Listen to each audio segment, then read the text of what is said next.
Bonjour à vous tous et toutes qui m'écoutent à partir de l'église Saint-Paul de Sainte-Terre. C'est encore une fois Abbé Philibert Ntungwandayo, curé de paroisse de Sainte-Terre, de Robert Cirquevion, de Barotte et de la Morandière. Remercions ensemble notre bon Dieu qui nous aime et qui veut nous nourrir de sa parole. Une parole d'aujourd'hui qui nous présente Jésus comme celui qui est venu nous libérer de tout ce qui nous retienne captifs, de tout ce qui nous rend sourds ou muets. Je vous invite à écouter attentivement cette parole avec un cœur disposé à la recevoir. L'évangile d'aujourd'hui, nous la trouvons dans le livre de Marc, chapitre 7, verset 31 au verset 37. Tu es le pain vivant qui est descendu du ciel. Tu es le don de Dieu. Alléluia, alléluia. Gloire à toi Seigneur. Alléluia, alléluia. Voilà source d'amour. Alléluia, alléluia. Gloire à toi Seigneur.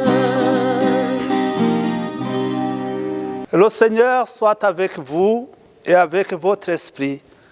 Évangile de Jésus-Christ selon saint Marc. Gloire à toi, Seigneur.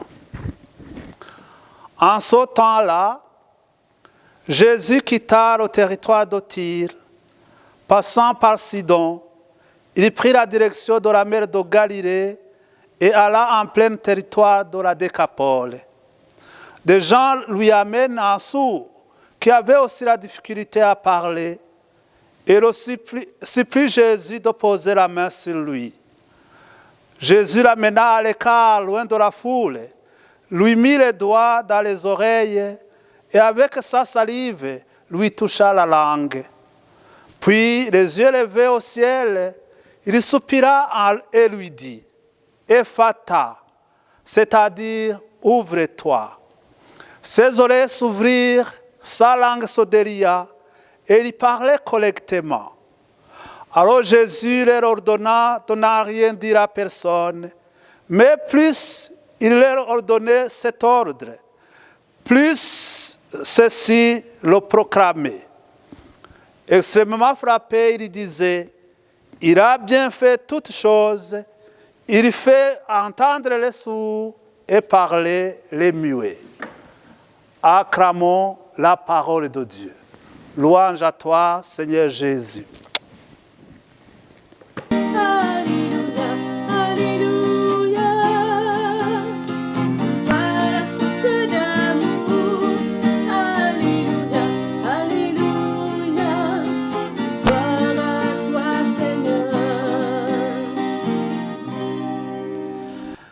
Mes chers amis, l'évangile d'aujourd'hui nous montre Jésus qui se déplace de nouveau comme un beau berger cherchant son troupeau errant.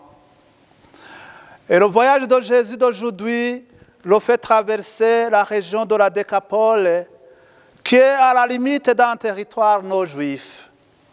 Mais toutes les régions du monde sont également le domaine de son Père. On lui amène un sourd muet.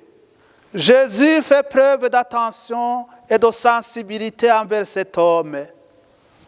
Et je vous invite, mes chers amis, à passer quelques instants avec cet homme sourd et à moitié muet.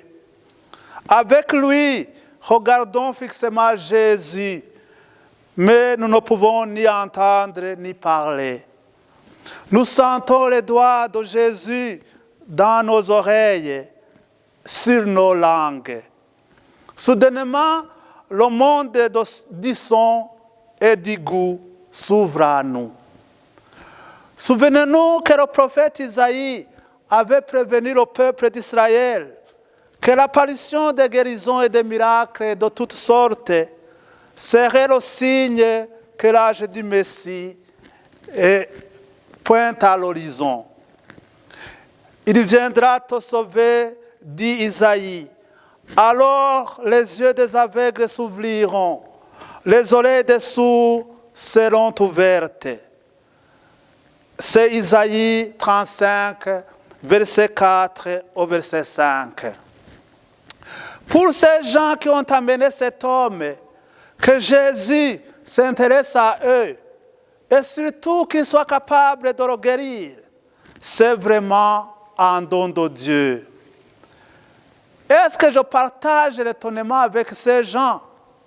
Ces gens voient dans ce miracle l'accomplissement de l'attente juive, selon laquelle le Messie fera entendre les sourds et parler les muets.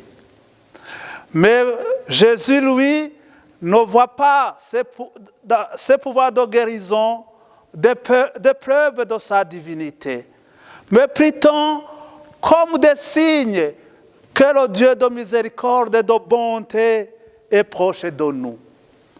Jésus, mes chers amis, guérit parce qu'il est ému de compassion. Personne n'est exclu à la guérison par le toucher de Dieu. Cet homme que Jésus guérit était doublement affligé. Il souffrait de l'isolement, mais également, il était exclu à cause de sa déficience physique. Et l'action de Jésus ouvre un âge nouveau. Moi et toi, nous pouvons aussi être sourds aux choses de Dieu. Nous pouvons être coupés de ce qui compte vraiment, être coupés de Dieu. Je peux entendre la parole de Dieu, mais ne pas la mettre en pratique. Je peux recevoir l'Eucharistie, mais ne pas être nourri spirituellement. Aussi, pendant ce moment de prière, demandons à Jésus de toucher nos cœurs pour que nous entendions ces paroles vivantes et qu'il délie aussi nos langues pour que nous puissions dire clairement que Dieu nous aime et qu'il est agissant dans nos vies. Amen.